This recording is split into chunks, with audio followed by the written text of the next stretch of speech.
जय हिंद। कल के क्लास में हम लोगों ने 12वीं कक्षा के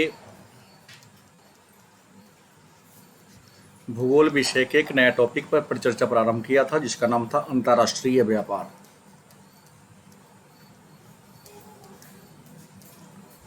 अंतर्राष्ट्रीय व्यापार टॉपिक पर हम लोगों ने परिचर्चा प्रारंभ किया था। इस क्रम में हम लोगों ने व्यापार क्या है, व्यापार के आधार कौन कौन हैं, अंतर्राष्ट्रीय व्यापार के कितने प्रकार होते हैं, विनिमय क्या है, विनिमय के माध्यम कितने हैं, व्यापार समझौता क्या है, व्यापार समझौता कितने प्रकार के होते हैं, इन सारे बातों को हम लोगों ने क्या किया था, जाना था। आज हम लोग पढ़ेंगे सबसे पहला प्रश्न, प्रादेशिक व्यापार समूह। प्रादेशिक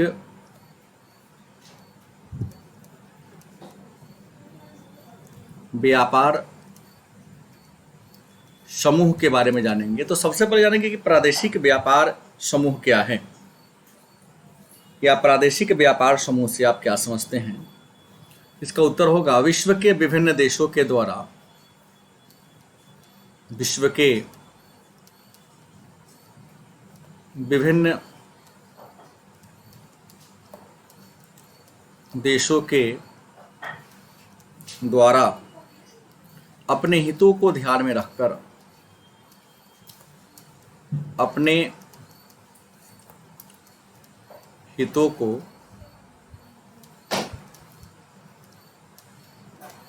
ध्यान में रखकर कुछ व्यापारिक संगठन का निर्माण किया गया है।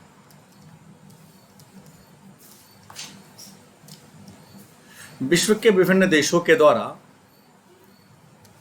अपने हितों को ध्यान में रखकर कुछ व्यापारिक संगठन का निर्माण किया गया है, उसे ही हम प्रादेशिक व्यापार समूह के नाम से जानते हैं। वर्तमान समय में विश्व में 120 प्रादेशिक व्यापार समूह हैं और विश्व के 120 व्यापारिक समूह के द्वारा विश्व व्यापार में 52% हिस्सेदारी दिखाया जाता है। तो संसार में व्यापारिक प्रादेशिक व्यापारिक समूह कितने हैं?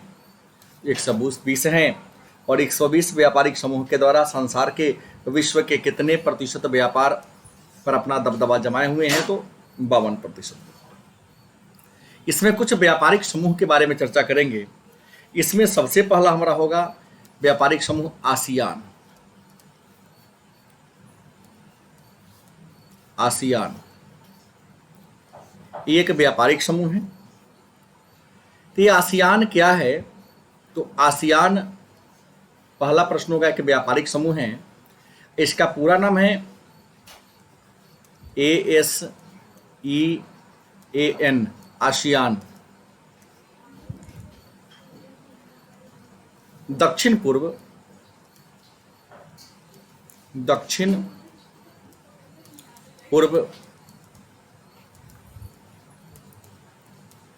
एशियाई देशों का संगठन है। Association for south east Asian nation, मतलब दक्षिण पूर्व एशिया के देशों का यह एक व्यापारिक समूह है, एक संगठन है।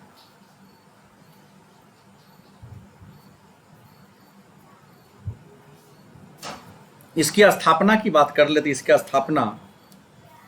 स्थापना कब की गई थी? तो इसकी स्थापना की गई थी 8 अगस्त 1967 ईस्वी को क्या की गई थी? इसका स्थापना की गई थी। इसके संस्थापक सदस्य की बात करें या सदस्य देश की बात करें, इसके सदस्य देशों की संख्या कितनी है? 10 है। इनके 10 सदस्य देश में हैं Brunei,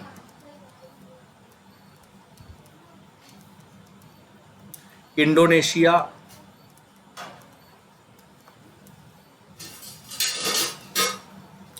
Philippines,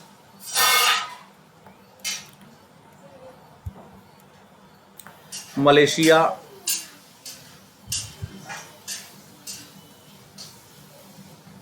Singapore,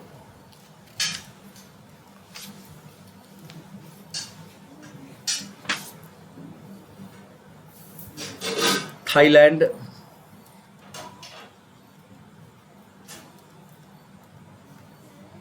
Vietnam.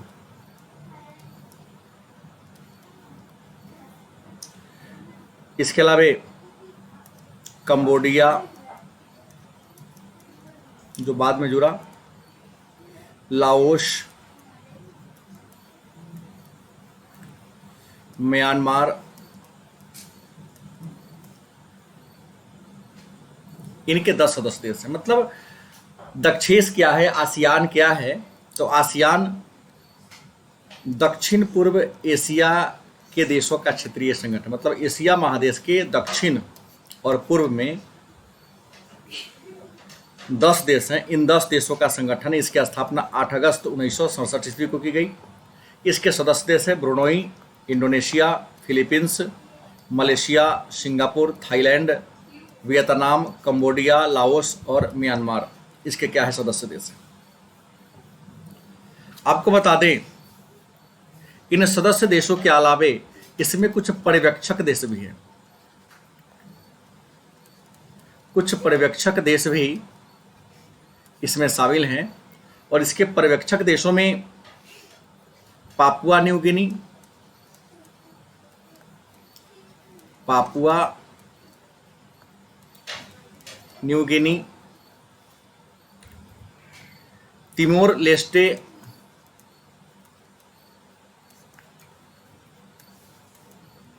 Leste, ये इसके पर्यवेक्षक देश हैं। इसके अलावा आसियान प्लस 3, आसियान प्लस 3 मतलब आसियान में 3 और देश शामिल है। वो आसियान प्लस 3 में कौन कौन देश शामिल है? तो चीन, जापान और दक्षिण कोरिया। चीन, जापान व दक्षिण कोरिया ये आसियान प्लस 3 में क्या है? शामिल है। मुख्यालय की बात कर ले कि आसियान का मुख्यालय कहाँ है, हेडक्वार्टर आसियान का कहाँ है? तो इसका मुख्यालय जकार्ता में। और जकार्ता कहाँ है? तो इंडोनेशिया, इंडोनेशिया का एक शहर है, इंडोनेशिया की राजधानी है जकार्ता, वहीं इसका मुख्यालय है। तो यह आसियान है। आसियान के अलावा एक नया संगठन की बात करते हैं, उसका नाम है CIS।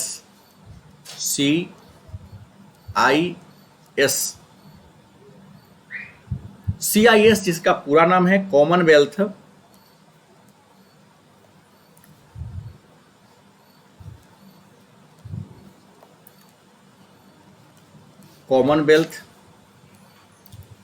Of independent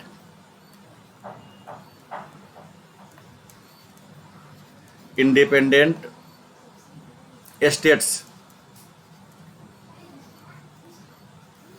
Commonwealth of independent states मतलब CIS। ये CIS है क्या? इसका पहला लाइन हो जाएगा कि यह एक व्यापारिक समूह है। क्या है? व्यापारिक संगठन है। आपको बता दें 1991 ईस्वी में सोवियत रूस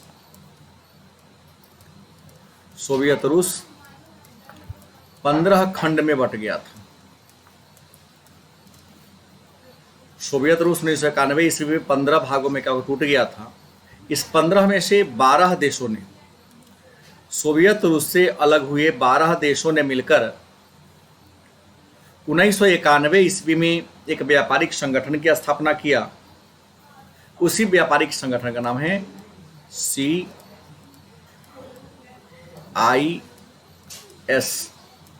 मतलब कॉमनवेल्थ इंडिपेंडेंस स्टेट्स। सोवियत रूस से अलग हुए 15 देश में से बाल्टिक देश को छोड़ करके 12 अन्य जो देश हैं उन देशों को मिलाकर सोवियत रूस के जो राष्ट्रपति थे उनका नाम था बोरिस येल्त्सिन। बोरिस येल्त्सिन जो सोवियत रूस के क्या थे, राष्ट्रपति थे। इनके द्वारा 1991 ईस्वी में एक व्यापारिक संगठन की स्थापना की गई। इसी को हम CIS कहते हैं। इसके अगर मुख्यालय की बात कर ले, इसका मुख्यालय कहाँ है, तो इसका मुख्यालय मिन्स्क नगर में है। और मिन्स्क कहाँ है, बेलारूस की राजधानी है। बेलारूस की राजधानी मिन्स्क में इसका क्या है, मुख्यालय है। सदस्य देश की बात करें तो सदस्य देश की संख्या इसमें कितनी है, 12 है। स्थापना कब हुई, तो स्थापना इसको हुई तो 1991 ईस्वी में। मतलब सोवियत रूस से अलग हुए 15 देशों में से 12 देशों ने मिलकर 1991 ईस्वी में एक व्यापारिक संगठन की स्थापना किया था। उसी का नाम है CIS। अगला है यूरोपीय संघ की बात करते हैं। यूरोपीय संघ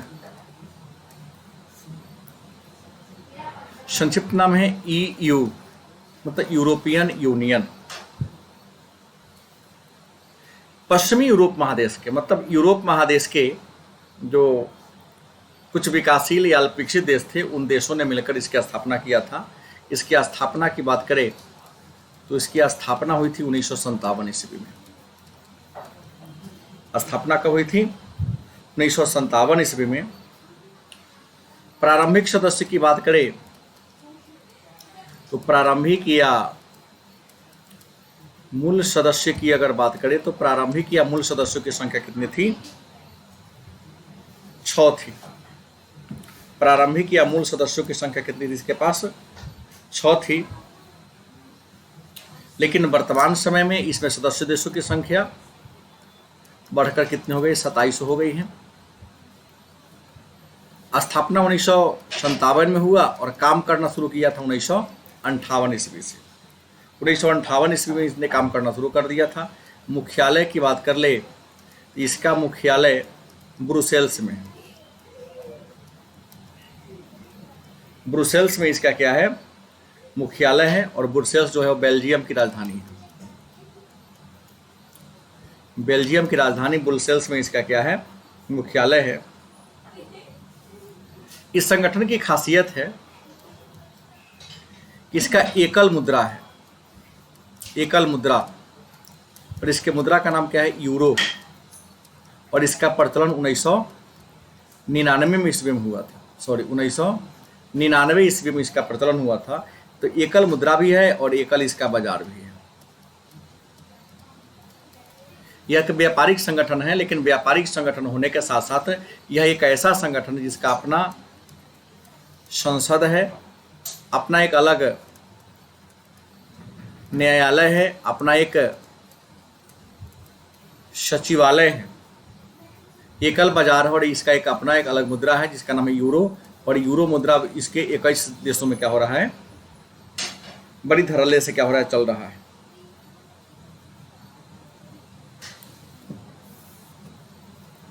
सवाल है तो यूरोपीय संघ की स्थापना करने का उद्देश्य क्या था।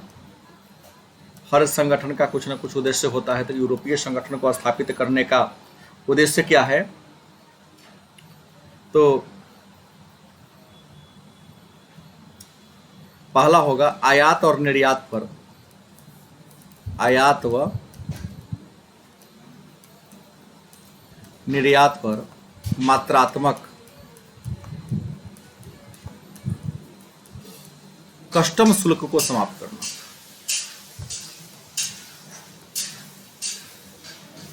दूसरा अगर बात करें मानव पूंजी का मानव पूंजी का मुक्त प्रवाह करना। तीसरा, समान कृषि नीति को क्या करना, लागू करना। समान परिवहन सुविधा का क्या करना, विस्तार करना। इसके अलावा यूरोपीय क्षेत्र में विकास के लिए सामाजिक कोष की क्या करना, स्थापना करना, इसका प्रमुख उद्देश्य रहा है। एक और संगठन के बारे में चर्चा करेंगे, नाम है LAIA। LAIA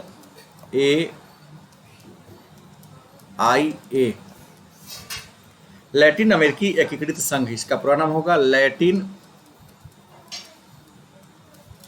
जिसको हम दक्षिण भी कहते हैं, अमेरिकी एकीकृत संघ। लैटिन अमेरिकी एकीकृत संघ, इसकी स्थापना की बात करें तो यह एक व्यापारिक समूह है। इसकी स्थापना 1960 ईस्वी में किया गया था। 1960 ईस्वी में क्या की गई थी, इसका स्थापना की गई थी। और सदस्य की बात करते हैं कि इसके पास सदस्य देश कितने हैं, तो इसके पास भी सदस्य देशों की संख्या कितनी है, 10 है। मुख्यालय की बात करें कि इसका मुख्यालय कहाँ है, इसका मुख्यालय मोंटेविडियो में है। मोंटेविडियो में इसका मुख्यालय है। और यह क्या है, एक प्रादेशिक व्यापारिक संगठन है। और इसका उद्देश्य की बात करें कि लैटिन अमेरिकी एकीकृत संघ का उद्देश्य क्या है, तो इसका उद्देश्य है कि दक्षिणी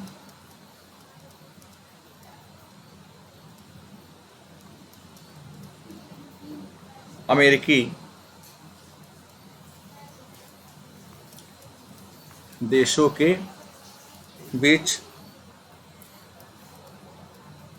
परस्पर व्यापार को क्या देना, बढ़ावा देना। और संगठन एक है जिसका नाम है नाफ्टा। एक और है उत्तरी अमेरिकी मुक्त व्यापार संघ। उत्तरी अमेरिकी मुक्त व्यापार संघ और उत्तरी अमेरिकी मुक्त व्यापार संघ, जिसको संक्षेप में हम कहते हैं NAFTA, नाफ्टा, नॉर्थ अमेरिकी फ्री ट्रेड एसोसिएशन। नॉर्थ अमेरिकी फ्री ट्रेड एसोसिएशन मतलब उत्तरी अमेरिका महादेश के प्रमुख देश का एक प्रादेशिक व्यापारिक संगठन है। इसकी स्थापना की बात कर ले कि इसकी स्थापना कब हुई थी, तो नाफ्टा की स्थापना 1988 ईस्वी में किया गया था। सदस्य की बात कर ले कि इसके सदस्य कितने हैं, तो इसके सदस्यों की संख्या मात्र 3 है। वह सदस्य है अमेरिका, कनाडा और कनाडा के साथ साथ मैक्सिको। यह 3 सदस्य इसके देश हैं। और आपसी व्यापार को बढ़ावा देना इसका मुख्य उद्देश्य रहा है। एक और व्यापारिक संगठन है, नाम है ओपेक। ओपेक ओपेक क्या है, तो पेट्रोलियम निर्यातक राष्ट्रों का संगठन है। ओपेक क्या है, तो यह पेट्रोलियम निर्यातक राष्ट्रों का या देशों का संगठन है। संसार में जितने भी पेट्रोलियम के निर्यात करने वाले देश हैं उन देशों का संगठन है। इसकी स्थापना की बात कर ले कि ओपेक की स्थापना कब हुई, तो ओपेक की स्थापना 1960 ईस्वी में कहाँ हुई, तो बगदाद में हुई थी। बगदाद में इसकी क्या हुई थी, स्थापना हुई थी। और इसके स्थापना के अगर उद्देश्य की बात कर ले कि इसके स्थापना का उद्देश्य क्या था, तो परस्पर एकता व समन्वय की स्थापना करना, परस्पर एकता और समन्वय की स्थापना करना। उसके बाद पेट्रोलियम तेल की कीमत को तय करना, इसका मुख्य उद्देश्य रहा है। इसके मुख्यालय की बात कर ले, इसका मुख्यालय कहाँ है, तो इसका मुख्यालय वियना में है। और वियना कहाँ है, ऑस्ट्रिया की राजधानी है। ऑस्ट्रिया की राजधानी वियना में इसका मुख्यालय है। सदस्य देश की बात करें तो इसके सदस्य देशों की संख्या कितनी है, मात्र 13 रह गई।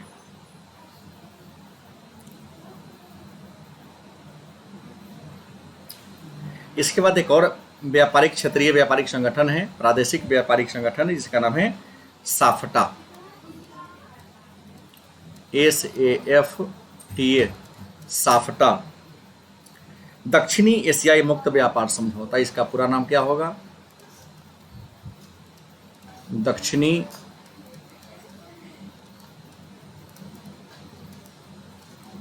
एशियाई मुक्त व्यापार समझौता। दक्षिणी एशियाई मुक्त व्यापार समझौता, जिसको हम साफ्टा के नाम से जानते हैं, मतलब south Asia free trade association. South Asia free trade association, इसको हम साफ्टा के नाम से जानते हैं। इसकी स्थापना की बात करें, इसकी स्थापना कब हुई थी, तो जनवरी 2006 में इसकी क्या हुई थी, स्थापना हुई थी। और स्थापना करने का उद्देश्य क्या था, इसको स्थापना करने का उद्देश्य था कि अंतर प्रादेशिक व्यापार के कर को कम करना। अंतर प्रादेशिक व्यापार कर को क्या करना, कम करना, इसका उद्देश्य था। तथा व्यापारिक उदारीकरण को, व्यापारिक उदारीकरण को क्या करना है, बढ़ावा देना, इसका मेन क्या था, लक्ष्य था। सदस्य की बात कर ले तो प्रारंभ में 7 था, लेकिन वर्तमान में सदस्य देशों की संख्या 8 हो गई है। मतलब भारत और भारत के पड़ोसी देश चीन और म्यांमार को छोड़कर सभी इसके क्या सदस्य देश हैं। अब एक पढ़ना है, पतन के बारे में जानना है। क्या जानना है, पतन, जिसको हम बंदरगाह भी कहते हैं। क्या कहते हैं, बंदरगाह भी कहते हैं। तो पतन क्या है, बंदरगाह क्या है, तो पतन उस स्थान को कहते हैं, मतलब वह स्थान जहां जलयान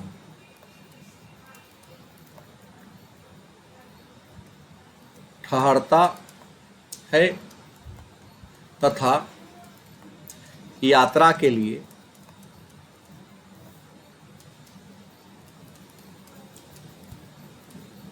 तैयार होता है,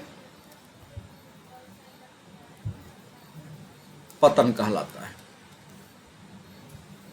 फिर एक प्रश्न पूछा गया था एक बार कि पतन को अंतर्राष्ट्रीय व्यापार का द्वार कहते हैं क्यों। पतन को अंतर्राष्ट्रीय व्यापार का द्वार क्यों कहते हैं। तो पतन को अंतर्राष्ट्रीय व्यापार का द्वार कहते हैं, क्योंकि अंतर्राष्ट्रीय व्यापार का या विदेशी व्यापार का 90% कारोबार समुद्र के माध्यम से होता है। अंतर्राष्ट्रीय व्यापार का 90% कारोबार किसके माध्यम? समुद्र के माध्यम से होता है। और समुद्र के माध्यम से व्यापार जहाज के द्वारा होता है, और जहाज बंदरगाह के माध्यम से ही किसी देश के सीमा में क्या करते हैं? प्रवेश करते हैं। इसलिए पतन को अंतर्राष्ट्रीय व्यापार के हम द्वार के नाम से जानते हैं। पतन के बारे में दो बातें और हैं। एक है पतन व पोताश्रय में अंतर।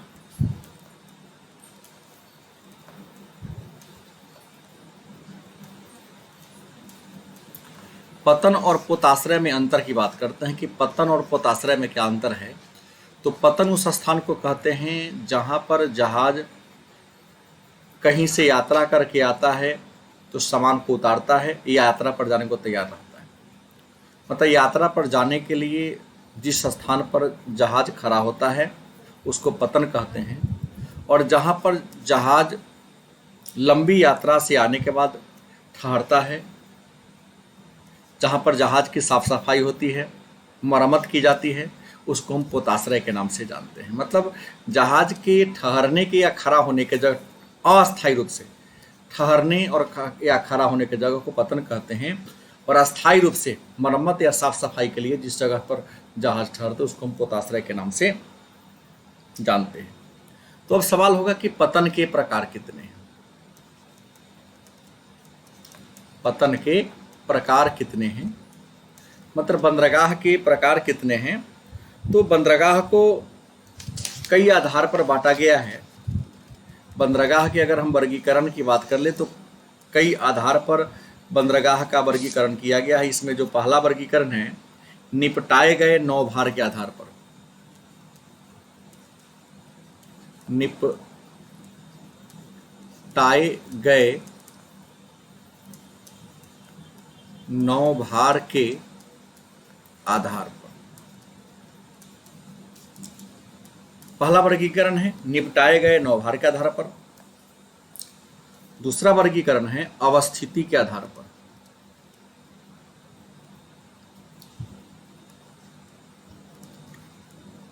अवस्थिति के आधार पर। और तीसरा है विशिष्टीकरण के आधार पर।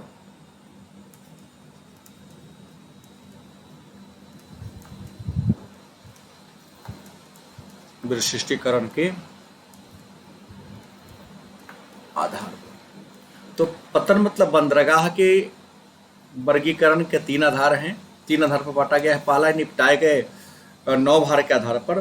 तो निपटाए गए नौभार के आधार पर बंदरगाह के तीन प्रकार हैं। पहला औद्योगिक पतन, पहला कौन है? औद्योगिक पतन। दूसरा कौन है? व्यापारिक पतन। और तीसरा कौन है? विस्तृत पतन।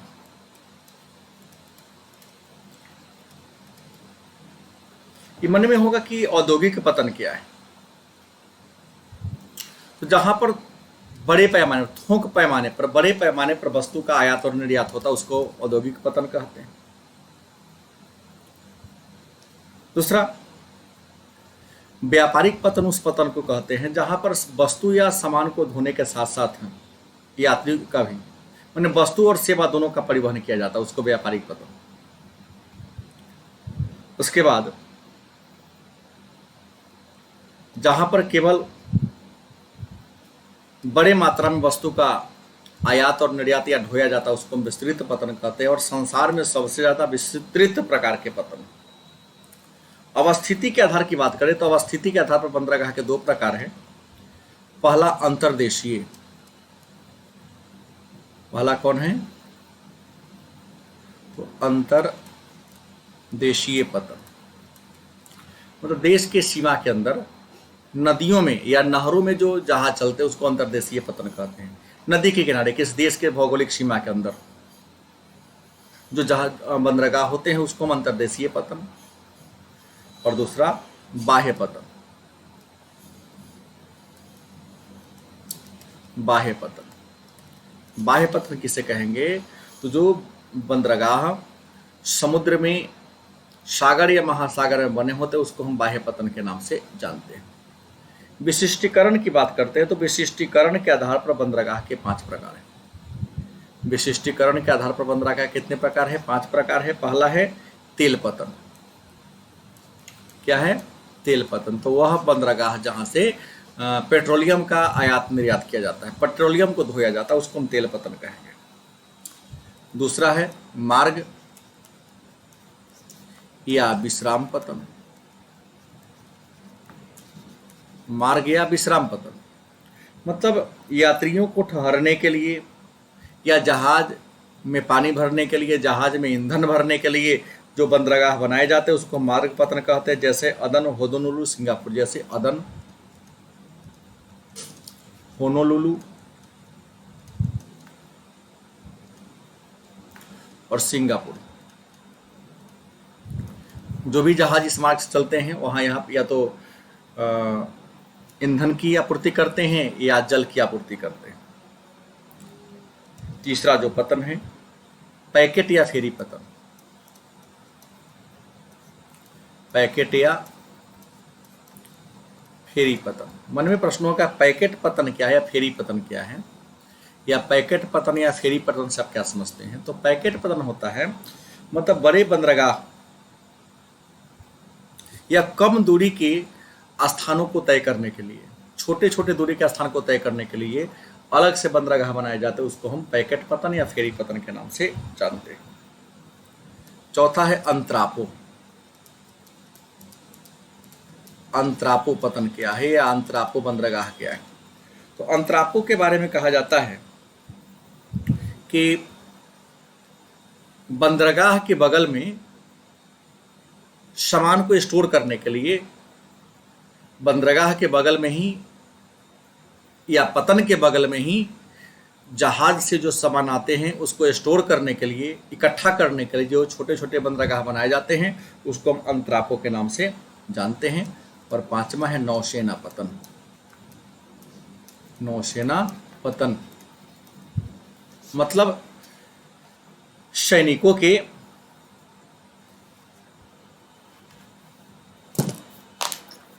प्रशिक्षण के लिए, सेना के जहाज के परिचालन करने के लिए जिस बंदरगाह का निर्माण किया गया है उसको नौसेना पतन के नाम से जानते हैं। तो आज के क्लास में इतना ही। इससे आगे के टॉपिक पर चर्चा हम लोग कल की क्लास में करेंगे। धन्यवाद।